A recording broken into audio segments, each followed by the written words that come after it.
Bonjour à tous, Johnny Johnny à l'antenne. Bienvenue sur notre chaîne Kabou Tabou. Kabou Tabou, ça veut dire pas de tabou. La vidéo d'aujourd'hui portera sur les violences dont nous avons été témoins ces derniers jours. Nous sommes témoins de ce genre d'événements quasiment tous les mois. Tous les mois, il y a une nouvelle affaire, un nouveau scandale qui sort.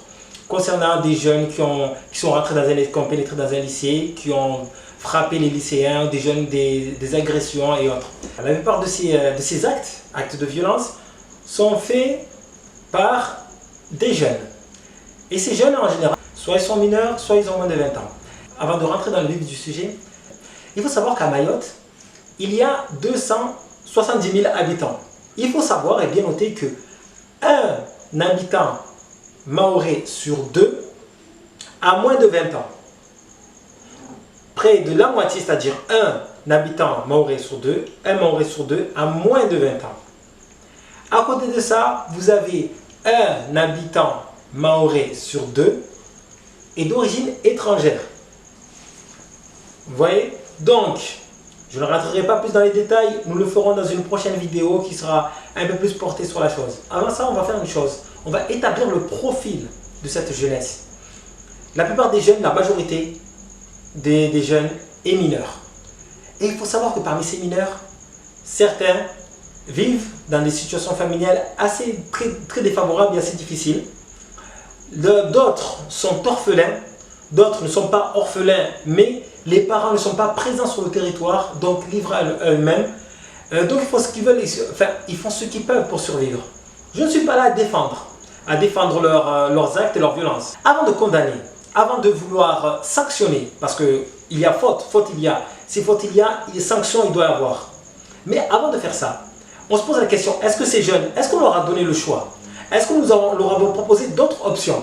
Est-ce qu'on leur avait dit, écoutez, maintenant vous êtes jeunes, vous avez un avenir qui se présente devant vous, vous avez tel choix, ceci et cela. Est-ce que nous leur avons offert, nous leur avons mis à leur disposition tout ce panel, tout ce choix? Non. En réalité, non, rien n'a été fait. Les jeunes, on savait très bien qu'il y a quelques années, il y a 10 ans en arrière, la plupart des familles étaient séparées. Les parents étaient renvoyés dans leur pays, étaient renvoyés en Grande Comore, et les jeunes se sont retrouvés ici, 4-5 ans orphelins, c'est-à-dire livrés à eux-mêmes. Il y a 10 ans en arrière, 10 ans plus tard, ces jeunes, ils ont 14-15 ans.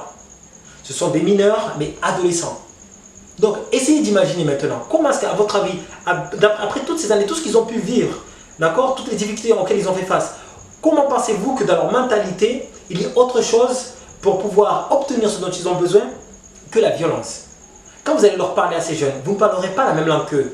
Vous pourrez leur parler en mahorais, en comorien, en swahili, en turc, en ce que vous voulez, mais ce ne sera jamais la même langue qu'eux.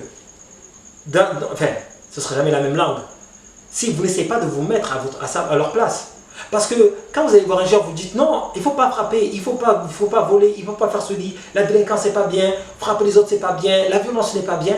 Mais vous parlez à une personne qui n'a connu que ça, qui n'a connu que se débrouiller, qui n'a connu que la drogue, que le voile, pour pouvoir survivre. Parce que là, nous parlons de survie. Et la survie, sachez que la survie est le premier instinct qui est en l'être humain. Nous avons d'abord des instincts. Quand nous venons au monde, le premier instinct que nous avons en nous, c'est de survivre. Donc l'homme fera tout ce qu'il pourra. Le cerveau de l'homme a été programmé ainsi, à sa survie. Donc vous prenez un enfant qui a tout fait dans sa vie pour survivre. Aujourd'hui, venez avec vos valeurs morales. Vous qui avez vécu dans le confort, qui a eu un cadre familial favorable, qui avez été aidé, entretenu, soutenu, scolarisé, tout ce que vous voulez, vous allez voir quelqu'un qui a vécu dans la jungle urbaine toute sa vie, et vous allez lui dire, ah mon gars, ça ce n'est pas bien ça, tu vas voler pour survivre, tu vas voler pour manger, tu vas voler pour rester en vie, il ne faut pas faire ça, mais qu'est-ce que tu racontes? Alors qu'à côté, vous lui offrez rien du tout. Voilà ce que moi je pense. C'est que tous les maires, tous les élus, tous les conseillers départementaux ou je ne sais quoi, le président Macron, les ministres, ce que vous voulez, ils ont mis ces jeunes à l'écart. Aujourd'hui, qu'est-ce qui se passe? C'est que ces jeunes, ils sont victimes justement de cette ségrégation. Ils sont victimes de ce que vous voulez, de cet apartheid, de tout ce que vous voulez, même si les mots que j'emploie sont un peu forts. Mais c'est ça, ils ont été mis à l'écart, ils ont été oubliés. Oublier quelque chose ne veut pas dire qu'il n'existe pas. Vous avez beau oublier une chose, elle est toujours là. Et bien cette chose aujourd'hui, elle vous revient en face. D'accord? Nous avons été amnésiques de la présence de ces jeunes. Aujourd'hui, ces jeunes, ils revendiquent leur existence. Voilà ce qu'il en est. Et je m'arrêterai là pour cette première partie. Et maintenant, la deuxième partie de cette vidéo, j'aimerais qu'on la centre sur une chose importante.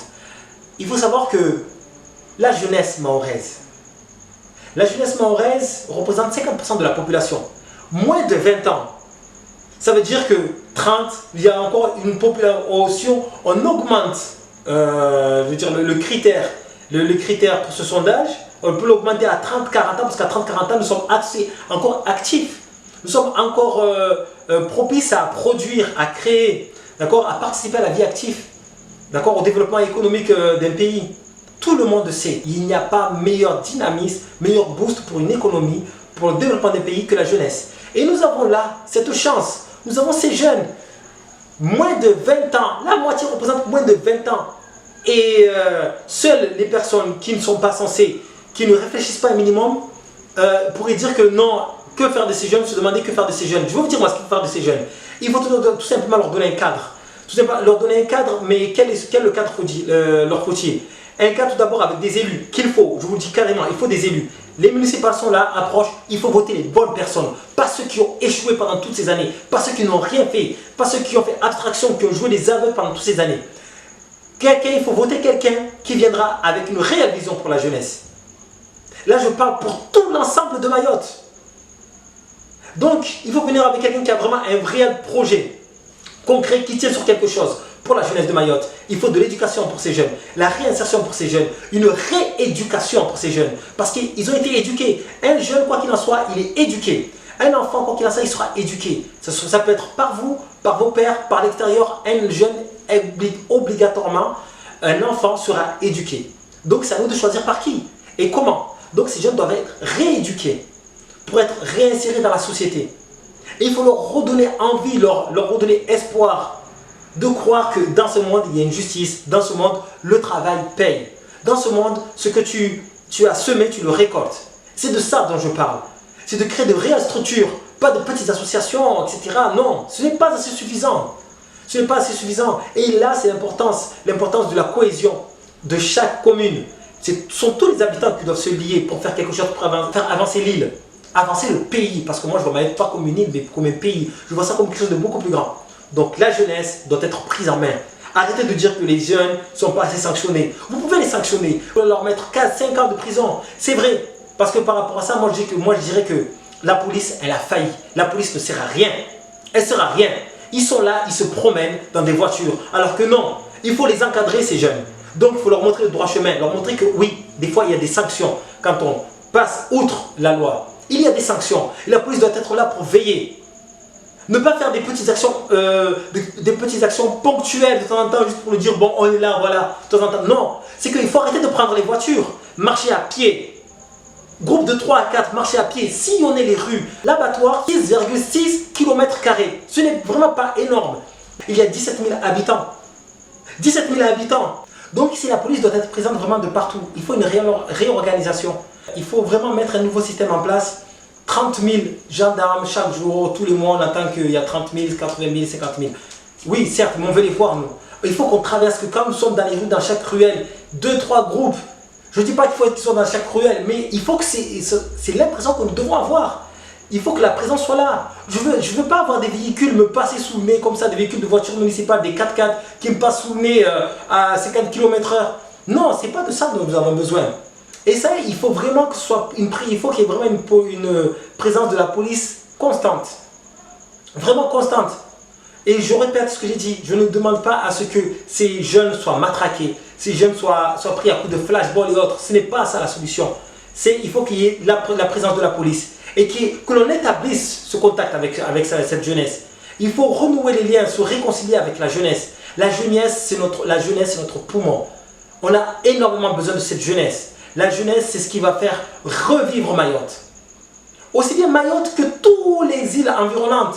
Il ne faut pas croire, parce que si Mayotte se développe, c'est tout son écosystème, tout ce qui l'entoure qui va se développer. Je compte sur vous pour nous accompagner dans notre chaîne et à donner votre avis justement sur la question et à donner de vos idées, parce que c'est chacun d'entre nous qui doit prendre les idées. Ne comptez pas sur les élus. Les élus sont là, nous ne sommes que des représentants. Vous représentez vous, mais c'est vous, c'est nous qui prenons les décisions, c'est nous qui allons faire changer les choses. Donc faisons changer les choses, en prenant les choses à main, en prenant nos responsabilités. Je vous remercie et je vous dis à la prochaine. Au revoir.